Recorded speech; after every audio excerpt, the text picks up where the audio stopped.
This program is brought to you by the partners of A Rood Awakening International. Help others find truth. Support A Rood Awakening International today. The 100,000-year ice age theory ironically took just a few years to convince people it shaped today's landscapes. Former earth sciences teacher David Nelson explains how a courageous geologist challenged that theory, proving the Bible's flood account was correct all along. Because it's the end of the sixth day, the sun is set, and this is Shabbat Night Live.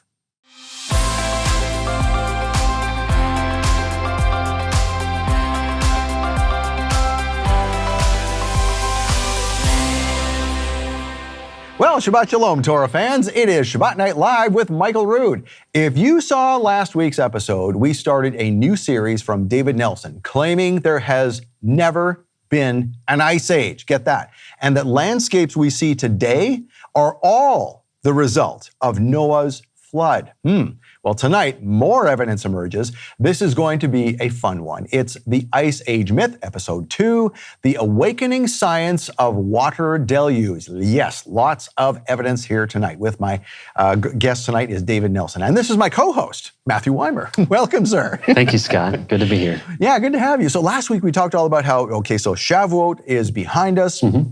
Now there's kind of like this lull, and we aren't told much in the Bible about what happens. I mean, I imagine being the apostles going, okay, great, we've been given the Spirit, now what? Yeah. Where do we go from here? Right, yeah, time to go forth and make, apostles of people, teach the word, that kind of thing. I also had a thought, wondering if that Yom Teruah, that same year that he left, because Yeshua said, in the same way that I left, I'm going to return, if they were expecting him to return as early as that fall. Because I imagine they understood that the Hebrew idiom with the no man knows the day or the hour representing Yom Teruah, as that is the high day that we don't know the day or the hour of. Right, so. and Yeshua said that in their presence. So I too wonder if they said, wait a second, he's coming back. Like, it's going to happen that fast. Yeah, we got to go. We can just start making things happen. Right. And then when it didn't happen, then the thought comes to me is like, well, then they're probably saying to themselves, now what? Right. Okay, we have to go back to the scriptures. We must have read that wrong. Yeah. Now what do we do? Yeah, time to go back to Daniel. Try to understand the 70 weeks, that Michael's been studying forever. Michael has taught a lot about how the 70th week, the very last week, the final 7 years of the age, as we near that, the knowledge of that becomes more, Yehovah will reveal more of that to us the closer we get to that. So I think it just wasn't the timing at the time, in the first century for everybody to understand that yet. And then later at the end of the century, you had John the Revelator starting, Yeshua give him all of that, which Revelation is just basically all the prophets of the Old Testament put together in John's own symbology. Well, it's Yeshua's symbology, but John is the person that writing it down in his own way. It's basically a summary of what all the prophets spoke about. Right. In the Old So Testament. By that time, they're thinking, "Oh, we were way off here. This isn't happening for a while. I guess we got to start looking for all this stuff." And right. Basically, the first episode, our first century was a big learning curve, I would think, right? Because then all the Gospels are being written, and they're writing down. Guess we better write this down before we forget, right? And they write it all down. Okay, put it all together, and wow, this is getting more and more complicated. So interesting, yeah. And then you could see how. Well, then when we take this to the Gentiles, wow, that's a whole other kettle of fish. What do we do with this? That's right. That's right. All right. Former earth sciences teacher David Nelson explains how a courageous geologist challenged the theory of an ice age, proving the Bible's flood account was right all along. But first, here's Michael Rood.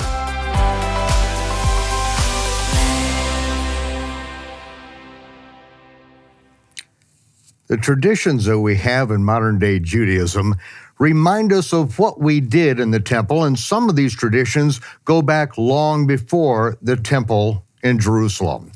It reminds us of when Melchizedek, the king of righteousness, brought forth bread and wine to Abraham when he came back from the slaughter of kings, and Melchizedek, the Melchizedek, the king of righteousness, blessed the Most High with the blessing that Abraham then taught to his son Isaac, and then was passed down through the generations. Yeshua said, Abraham saw my day, and he rejoiced. He gave a tenth of everything because he saw the broken body and the shed blood. Melchizedek, as Abraham and all of his offspring, then continued to say this prayer of sanctification. Baruch atah Yehovah, Eloheinu melech ha'olam, hamotzi lechem mi'haaretz. Blessed are you, Yehovah, our God, King of the universe, who brings forth bread from the earth. And Yeshua said, this bread represents my body, which will be broken for you. And this is what Yeshua said the last night that he was with his disciples. This represents his broken body that was broken for us. And then the blessing of the wine. Baruch atah Yehovah Eloheinu melech ha'olam borei peri hagafen. Blessed are you, Yehovah, our God, King of the universe, creator of the fruit of the vine. And Yeshua said, this is a renewed covenant, which will be paid for in my blood. As often as you do this in remembrance of me.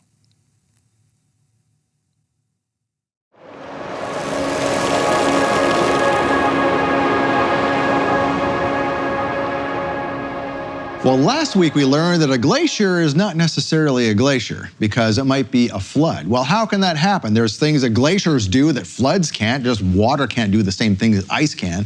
Well, we're learning now that maybe it can. And so we're going to get more into that today with our guest, David Nelson. Welcome back, David. Thank you very much, Scott. Great to be here. Well, I very much appreciate it. Like we said last week, it's one of those things where everybody goes, you know what, I knew that was always the truth, but I had no way to prove it. And so you're going to prove it to us. And today is the awakening science of water deluge. Yes, fascinating topic because, again, back in the early 1800s, everybody would agree that there was this world deluge, the Noah's flood. That's what pretty much all scientists, they all went to church. They had their Bibles, you know. But everything veered off from that. And they took their eyes off the mark. Thanks a lot, Darwin. Yeah, and others there. But deluge, we have to understand there's really two types of deluge. And when we think of deluge, we think of Noah's flood. Mm-hmm. and that is a deluge. And if we look at this picture right here, this is a section of the Earth's crust out in, I believe, Arizona. And it shows the sedimentary rock layers that we have there. And for a lot of people will say, well, each layer represents millions of years. And when I was teaching about this, I realized to have a layer of sandstone that's 300, 400 miles long, that's the same height, that just doesn't happen naturally. No matter what people say, however, whatever scenario, a shallow sea or whatever, you just don't get a flat layer. And that, again, goes for hundreds of miles, that is so many feet thick. But one thing that we have learned through the years is that there is a way to get this. And first of all, I want to share this verse from Psalms 29:10. Yahovah sits enthroned over the flood. And this, the word flood here, it is the same Hebrew word that's used in Genesis. That word is Mabul. And by the way, shout out to my friend Danny from Bridge Church in East Palatka, Florida. He's the expert in Hebrew. And by the way, PJ is the pastor. PJ worked with Ron Wyatt back in the day. So, okay. And he has all sorts of archaeological items that he's brought over. So, yeah. But all those things that we won't speak of because it probably shouldn't be happening. a lot of brimstone there. Oh, yeah. I know Michael has the biggest collection of all of there. Yes, so. He's got a whole case of it. Yeah. So this word Mabul is the only, again, it's only ever used in the reference to Noah's flood. It comes from the verb yaval, which means to flow or to bring. That's important because this flood wasn't just water that was just rising up and all, but there was a flow to this. And Yaval comes from Yaval, and this means jubilee or freedom or returning home. So when you look at this verse, Yahovah is enthroned over the flood. It shows his wrath, but it shows a new beginning. And when you look at those layers, you need to see God in that. And I know people try to say, well, it just happens naturally. No, this is God's making. As I was teaching about layers of rock, I learned something which was so beautiful. Remember how we talked about these people that just couldn't wait? They were scientists, but they started making judgments before they had more means. Well, turbidites is something that everyone needs to know about. And I love teaching about turbidites with my students. But it all happened when those cables, transatlantic cables, were snapping all of a sudden. These are big cables, and for them to snap, something happened. Well, there were underwater movements, landslides.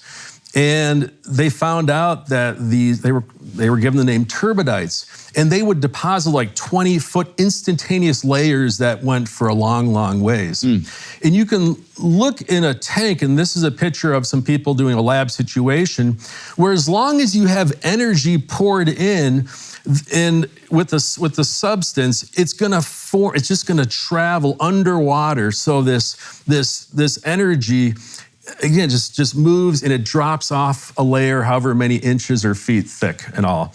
And this explains how you can get miles and miles and miles of the same material forming these distinct layers.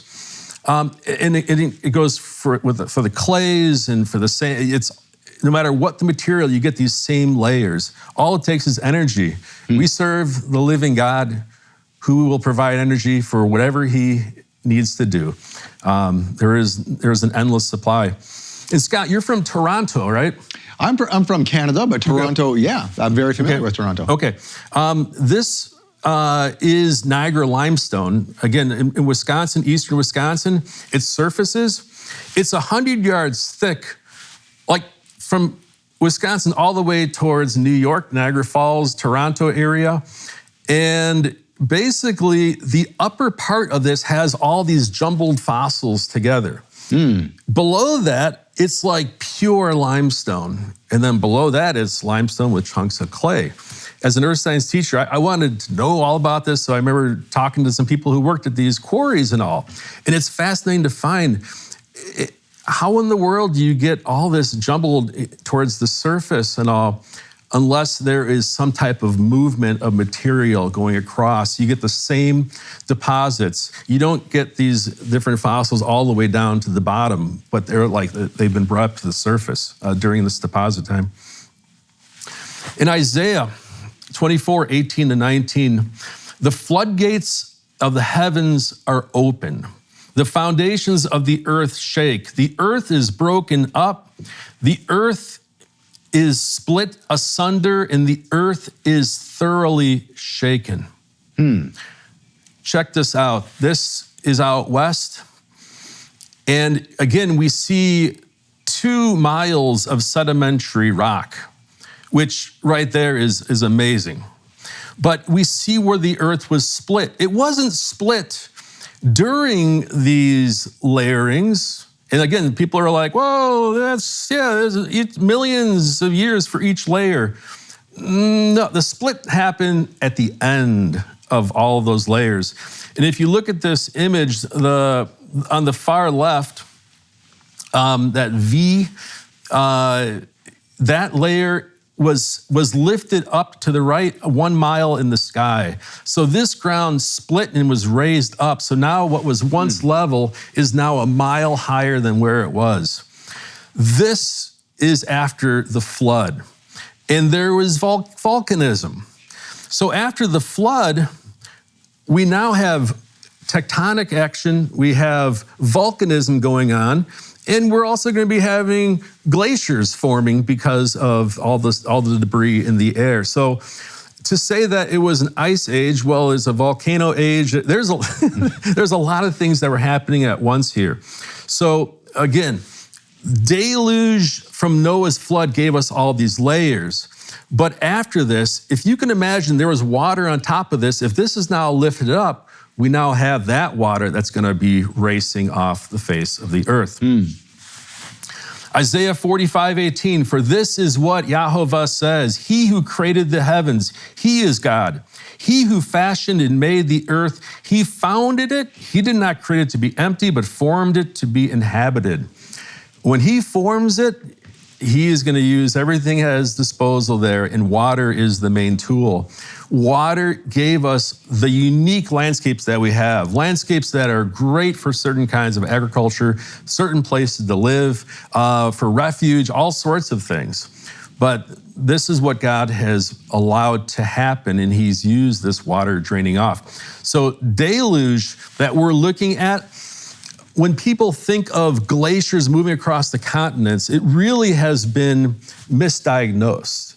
It's not ice that's been going across the continents, it's water that's gone across. And that's what we'll be, again, eventually getting into. Scott, Missoula flood story, before we talked earlier, had you heard about the Missoula flood story? No, before the cameras came on, I said that I'd been to Missoula. We used to go camping in Missoula, Montana when I was a kid. Come down to the States and go to Missoula, Montana on our way across to Fargo and up to Winnipeg, Manitoba. So yeah, I've been through Missoula. Beautiful country there. In all of my schooling and through college, I never heard about Missoula flood. It wasn't until I was watching a Nova movie, The Mystery of the Mega Flood, and I heard about this mega flood. So Nova, this is the Nova. Earth Science Channel. Right, the one that shares all the truth there, yeah. So it was, I would show this to my students, and they loved it because it produced all these canyons and everything. But let me first tell you about the beginning of this story. Harlan Bretz was a high school teacher, and in the summers, he would go out to Washington State, and he would hang out in the central part. And as he was out there, he's like, this is really wild topography. There's like giant wounds in the ground. There's ripple marks that are like 100 feet tall and like 200 feet apart. And after he studied for a while, he became he was a U.S. geologist. He gave his presentation, I believe it was in the late 1920s, and he told them there was a big flood in the Pacific Northwest, and it did all of this. And he's like, I believe he was the one who said too, it took about 6 hours, based on his calculations, to get 6 hours to the Pacific Ocean. Yes. Okay. So that's water. So one real fast. Real fast. Water racing through there. You know, that makes, just by the way, that makes a lot of sense with what we saw here in North Carolina last year. I mentioned it last week with Hurricane Helene and just, basically perfect storm, no pun intended, but it created a flood situation with the main river up there near Asheville, North Carolina. And it happened very quickly. Within 6 hours, there was devastation that they're still cleaning up from. So yeah, totally can see that. Yeah, and yeah, we'll be talking too about like the tsunamis in Japan and what they had, also that the after effects of that. But so Harlan, after he shared, he was completely, he was put down. He was, they're like, this is too biblical. Now keep in mind, the science community used to be a biblically based community 100 years before that. But they, with any type of progressive, you need to keep going forward, and you can't go back to that what you once experienced. So it's old, so it can't be right. That's right. It can't be right. So Harlan, for 40 years, think about that. He was in the wilderness for 40 years where people poo-pooed him. And then it was the late 60s, early 70s. They're like, Harlan, you were right. There was a big flood. How is it that the same geological formations appear in both North America and Israel, both of which are assumed to be Ice Age formations, yet neither has the characteristic scars produced by slow-moving ice? I believe the Ice Age was, intentionally or unintentionally, it turned out to be one of the biggest cover-ups, because once you cover it in a big thing of ice, no one's going to look and no one's going to think, because it messes with the mind too. When you have a mindset, you can't think beyond that then. In this month's Love Gift teaching, how Israel proves the flood, former Earth Sciences teacher David Nelson uses geological proof from Israel to clear up the confusion of the Ice Age in favor of the truth of Noah's flood. This teaching is not for sale and it's not available anywhere online. Instead, we'd like to give you this teaching as a thank you gift for donating to A Rude Awakening International. When you donate $50 as a love gift in June, you'll get How Israel Proves the Flood with David Nelson on DVD, Blu-ray, or streaming on the michaelrood.tv app. Donate $100 and you'll get How Israel Proves the Flood and an exclusive coffee mug depicting the tongues of fire at Shavuot, plus a bag of Israeli Special Forces coffee supporting the IDF and Israeli police and security forces. Donate $300 and you'll get How Israel Proves the Flood, the exclusive coffee mug and Israeli Special Forces coffee, plus a sterling silver necklace and pendant in Hebrew, meaning, "Fear not, you are mine." These gifts are a limited time offer from Michael Rood to thank you for your support. Make your donation today and receive the $50 gift, the $100 gift, or the $300 gift. Thank you. When you donate to receive the love gift, you ensure that these teachings keep coming from A Rude Awakening International. Use your smartphone to scan the QR code on your screen to donate now and receive these limited time gifts. Or call 888-766-3610. Or get your gifts online with a donation at monthlylovegift.com. So like you said, after 40 years of in the wilderness, in the 20s and now in the 60s, they're determining that this guy is right? Yeah. So Harlan was vindicated, and but knowing it now that yes, scientists recognize there was this water that went through there, that means now that when you go out there, and if you see features, they were formed or affected by this flood. So when I was, as a teacher, watching or showing this movie, Mystery of the Mega Flood by Nova, they were talking about these drumlins and eskers, these glacial features that were forming in this Missoula flood area. So once again, I knew I had to be there. So in 2014, I spent time out there, and I had kind of an idea, but I didn't have a travel guide. But this is depending on the Holy Spirit, the Ruach HaKodesh, to guide and to lead. And it was a wonderful time. This is in, I believe it was July of 2014.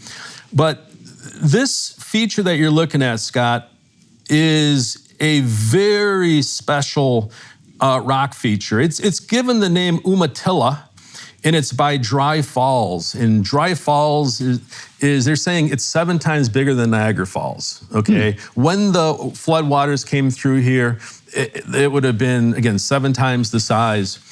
But this Umatilla is a special feature. If we look at it, it has a certain shape to it.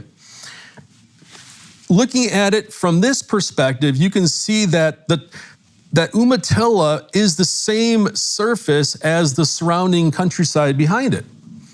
It's, though, in a canyon. It is basically about a mile from one side and a mile from the other side, so it's isolated. It's all by itself. Geologists out there call this a rock blade, and it makes sense. It's a blade. It's very, very thin.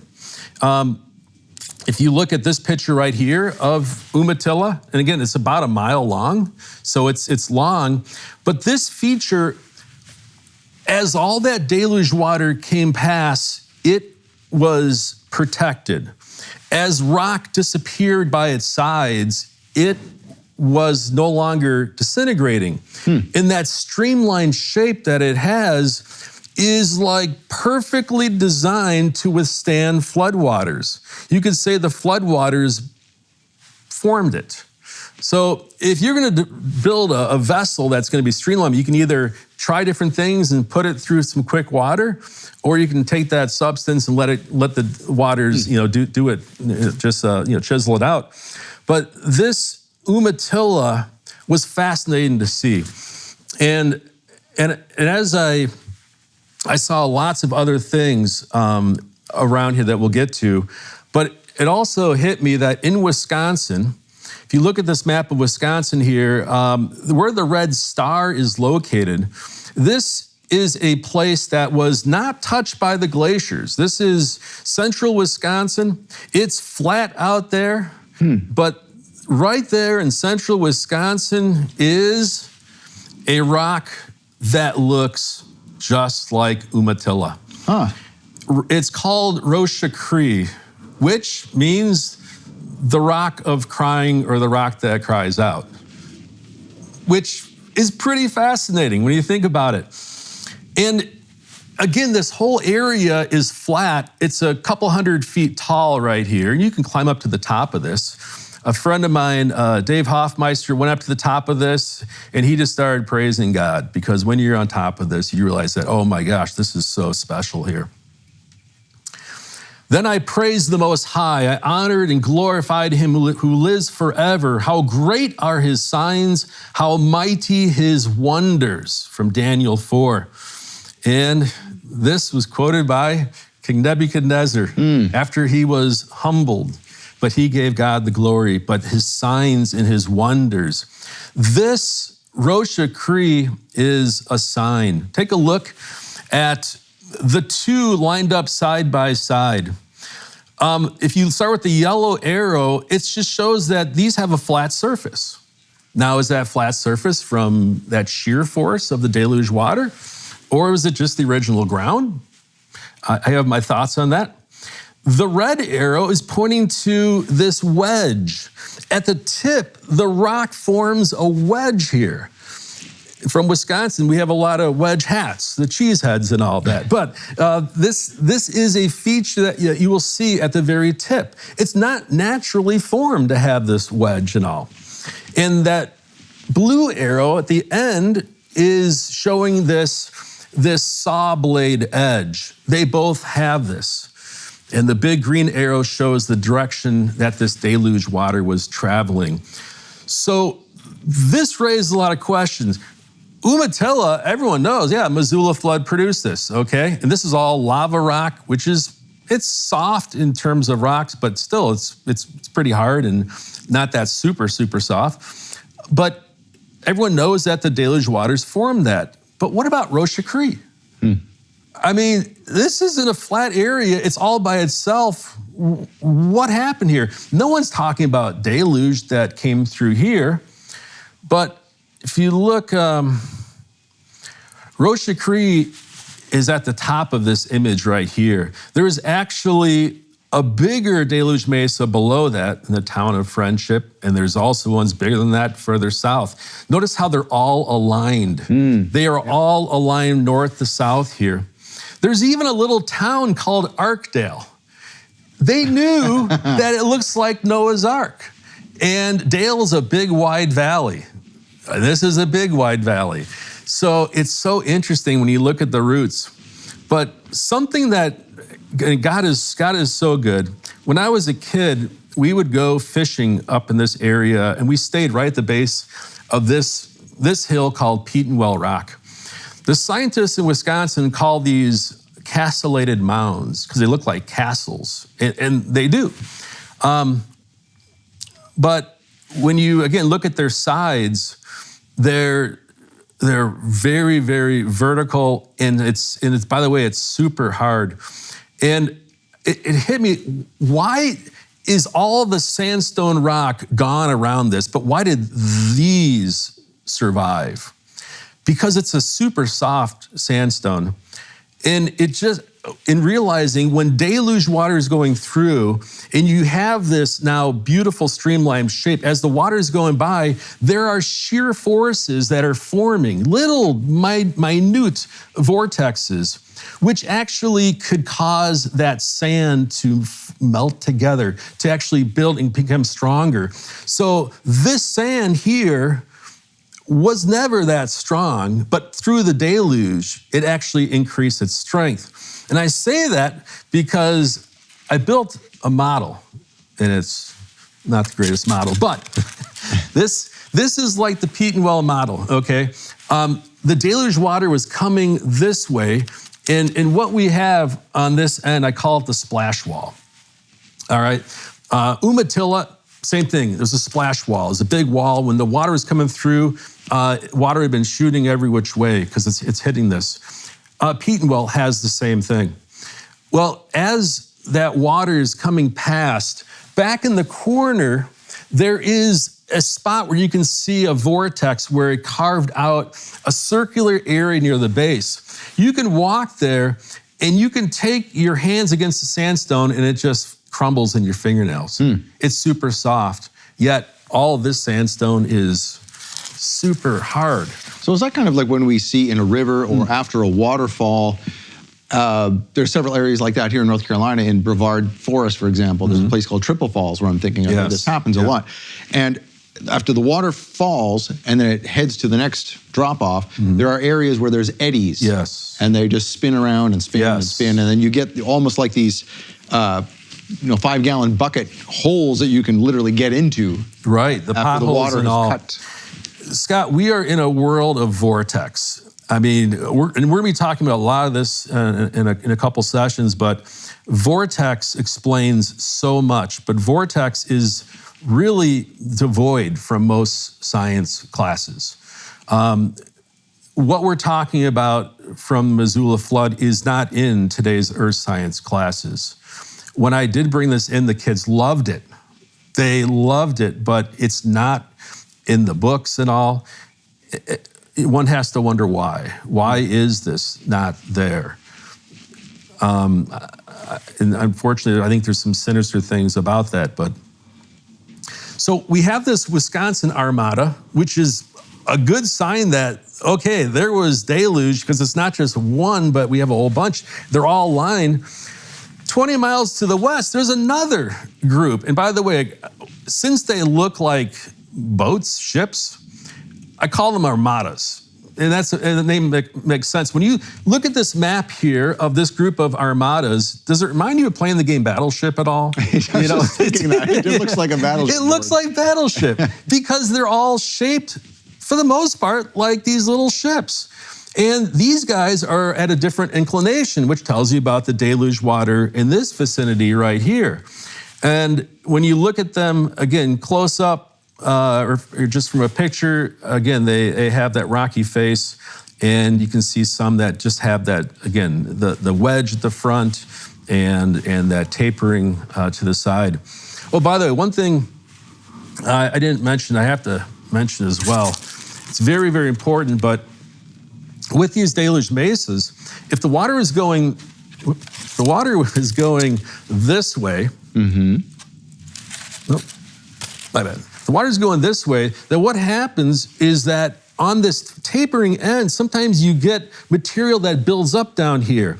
In the Petenwell, there's actually boulders mixed with cobble, mixed with sand that tapers. You have these ends. That reveals, it's not wind. And a lot of people say, well, it's lake waves that come across to do this. No, that would wash away the sand. Only a deluge could result in all of that tapering of the boulders and that mix of all those different materials. Well, you see that together. Even in a stream. If there's a sandbar in the stream, all the junk is at the end downstream. Right, absolutely. That's where you're away from that pressure, areas of deposition. You betcha. I'll bet you did not know that being an Ambassador Club member gets you exclusive early access to tickets to in-person events here at A Rood Awakening headquarters. Not to mention special gifts, cards, other nice stuff. Why? Because Ambassador Club members are the ones who keep the lights on. The Ambassador Club is an automated donation program of $100 a month or more if you'd like to. So if you appreciate the consistency of everything A Rood Awakening offers, be a part of the consistency that makes it happen. Join the Ambassador Club. When you're on top of these deluge mesas, we'll see that wedge. And again, that is not typical. You just don't walk through the woods when you're on a rocky area and come across something like this. And if you were to be on this and then start walking down it, you would then see other wedges further down the slope. And I have this picture specifically of being on one of these deluge mesas and comparing that to a kayak because they're all streamlined, all for water. And it's just absolutely, the shape is just perfectly, streamlined for any type of movement of water. So when you think about this, there's 100 square miles or more where it's just flat and these rise above the land. So where did all that stuff go? Where did all that sand go? We'll be talking about that in a second here, but here, the big question, what do experts say about how Rosha Cree came to be? All right, you go there, are you gonna see signs explaining its formation? Yes, you will. And guess what they say about how this formed? Over countless millennia, due to natural weathering forces, this rock is like the capstone. This rock is the last to be protected. But it's in the crumbling state. So they basically say that your river that meanders around here carved out 200 and 300 feet of sandstone, but left this perfectly behind. Think about this. So many people lift up science science. But that's the explanation for how this came to be? That makes no sense. There's no way you could have something like this from any natural process. There are some books you'll read, they'll be like, yeah, this formed from a lake. There was a big Lake Wisconsin here and the wave action produced this. Well, at least they're talking about water. Yeah, that's true. Getting close. At least they are and all. But waves crashing against this, they're not going to produce the wedge and all that, and they would certainly wash away all the sand and the rocks that were up against this. There's a million things to go against that. There are some publications that will say this is from the result of melting ice. The glaciers, the meltwater came through and did this. Well, we're getting closer. We're getting closer. But the thing is, you can go to the base of the moraines, the glacial moraines that are about 10, 15 miles from here, and the bottom of them, so as the ice, if it was ice approaching, that bottom represents where the base of these hills are. So even that can't explain how it would wash away all of that rock. It's something else. It's something much greater. Again, Isaiah 6:9, be ever seeing but not perceiving. Everybody who walks around these rocks just thinks they're rocks. They're just sitting there. But not many will ever think of them from deluge water. It's not in the world. This image here, Scott, shows where the armadas are, the Wisconsin Armada. That big green arrow shows the direction the deluge water was going. And you see in the southern part of this picture, the lower part, that all of a sudden the terrain changes. It gets all gnarly. Well, what's interesting is it was all sandstone above here, but now we're entering a limestone. And when that deluge water was going across the sandstone, it just washed it away. It just took that 300 feet and took it with it. And when it encountered this limestone, what happened is we have a a change now. It's now encountering more friction because it's a stronger material. So now it's turbulence. And that would explain why there's not going to be much deposition in this area. It's just now being all broken up.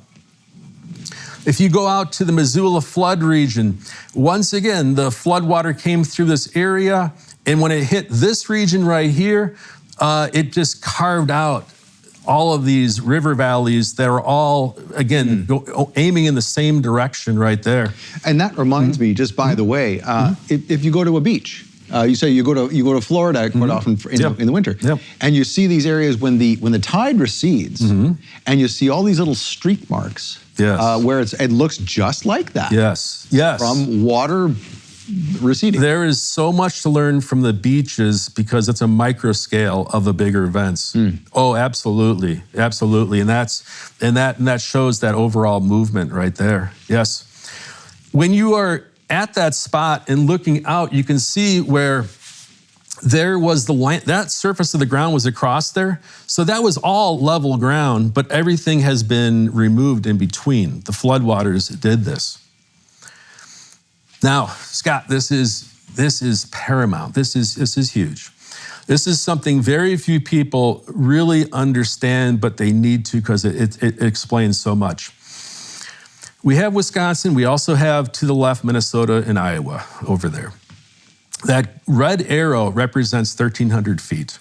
If you were in that area on flat ground, you're at around 1,300 feet. As you look towards Wisconsin, you can't see it because everything in Wisconsin is 1,300 feet or lower. So that yellow arrow represents 1,300 feet, but that's the top of a ridge in Wisconsin. But it's the same elevation as it was at the red arrow. So as you're going across into Wisconsin, what happens is you encounter all these canyons, but the surface, the top is the same level. And that blue arrow is the top of Roche Cree and the mounds around that. It's around 1,300 feet. So what this reveals is that Wisconsin was at least 1,300 feet because it's sedimentary rock that forms flat layers.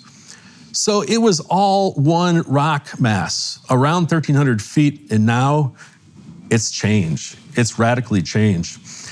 As you go through Wisconsin, we talked about how 1,300 feet's the surface. Well, this is what it's like. You see everything has been carved out, and now you have these canyons. How long would it take for these canyons to form?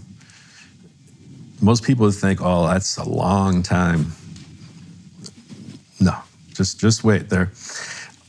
All of this material, this rock, the sandstone, the limestone, all of this that was deteriorated had to go somewhere. And the Gulf of America is the place to find this material. When you look at this image of the bay, you can go out there and much of this sediment is 1,500 feet deep. So Wisconsin lost about 300 feet in much of its area. Well, other states lost a lot too, and especially from out west in the mountains there. So you have all of this sediment that raced down to the Gulf of America. And then what's left is Florida is basically, well, if you've ever been to Florida, you know that it's all sand. No matter where you build, it's sand. Right. So this is just basically, Florida's a giant sandbar. Yeah. If I could share one quick I learned something really cool in Florida. There is this giant sinkhole in Florida. It's called like Devil's Hopper. It's by Gainesville. It's all these layers of sand and gravel, and then you get down, there's a little layer of limestone, and below that's gravel.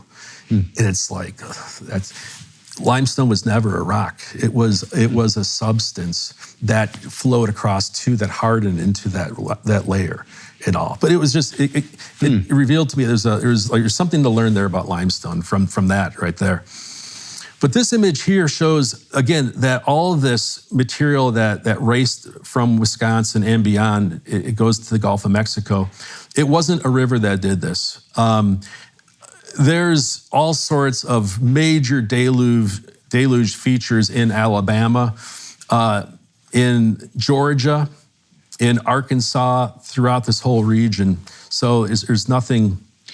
It's not a river. Is the Mississippi River a result of that deluge? It was definitely afterwards and all that, where it came and developed its channel, absolutely. But yeah, there probably was no Mississippi, beforehand and all. This is just an after. Randall Carson is a guy I talk a lot about because he talks about the deluge around the world, that again, the deluge we're talking about, where it races across the continents, and he's documented this. He's from Georgia. He's a professor there. He's on the Joe Rogan show an awful lot, in showing the evidence for this. But he believes it's from glaciers that instantly melted, because he's into the cosmic, some type of thing happening and all. And that's the part we disagree on. But he's right about there's deluge everywhere. But this is all the aftermath of the Noah's flood. Yeah, so from Amos 5:8, again, the shepherd of Tekoa, he says, "He who calls for the waters of the sea and pours them out over the face of the land, Yahovah is his name." And here it is, the scripture saying that the Almighty will take water from the sea and pour it out onto the face of the land. Now, for many people, they can't even imagine that. But when you have that faith in God, you can envision it. You can envision it, and that's something that it's actually right out there. It's easy to see. If you look at this image right here, people are like, well, where can this water come from? Well, there's the Arctic Ocean above us. There's a lot of water there. And in that northern part of Canada, there's a lot of paths in there. Why in the world are there all these channels right there? And there's that big Hudson Bay. And Scott, whenever you see a big lake or like a sea area, you gotta wonder, why is that there? And I had heard, giant glaciers just compressed it. Well, take a look at this image right here. This is an image showing you the bedrock around there, the geology around there. Anything red and orange is like really hard granite metamorphic rock. But where the Hudson Bay is, there was some sedimentary rock. So water that came through there would have easily carved that out. And all that water that would have been coming back then into the United States, it's going back over this really hard rock, and then it comes across the Great Lakes. And there the rock is really soft, and that's where it just carved into that in a big way. The Missoula flood, there's canyons where the lava rock is vertical walls. And if you look in the eastern part of Lake Superior, there's a whole bunch of dark blue lines. Those are all canyons. And we have this lava rock that's gone through there. How in the world would a glacier produce canyons at a very low spot? And one thing that Ice Age people, they will never talk about glaciers in Lake Superior because it doesn't make sense. I noticed there too, like just the direction of those canyons is very much like we were talking about those other rock formations. It's all north to south. Yes. It all came in one direction. And what's interesting is, though, if you go over to the western Lake Superior, everything is going from the northeast to the southwest. So it's almost like above this, there was a split in the deluge waters as it was coming there. So some type of feature, so it's interesting. All you have to do is look at the features. When you get to know these features, they show which way. Habakkuk, you split the earth with rivers, the mountains saw you and writhed. Torrents of water swept by, the deep roared and lifted its waves on high. That movie from Nova, the guy talked about the roaring. If someone would have been there, they would have heard the roaring. Once again, Nova and the Bible, they go hand in hand. Check out this, the Missoula flood, you get these wedge-shaped hills all over. Mackinac Island, Michigan, the most famous island in the Midwest. And there you have two wedge shapes in the bottom right and also next to that. Again, glaciers don't produce wedge-shaped. Deluge does, and we're seeing it right there. So that leads us to our next episode, Scott. We've already seen a lot of things that aren't making sense with glaciers and what's been going on in Lake Superior. Could this be true for Wisconsin, that there were lobes of ice that rolled into the state from up north? Okay, so we're going to investigate that next. All right, well, thank you. This is fascinating. I love this. I love learning truth from what is already right in front of us that nobody's looking at. Yeah. So this is a beautiful thing. Thank you, David. And we'll see you next week. We'll see you next week as well. Thank you for watching Shabbat Night Live. Hey, thank you for supporting Shabbat Night Live. You are the only source of funding for this show. So if that stops, this stops. See what I'm saying? So there's no big pot of money. There's no corporate backer or anything like that. It's you. So thank you very much for making this happen. We hope you have a good week. Shabbat Shalom and Shavua Tov.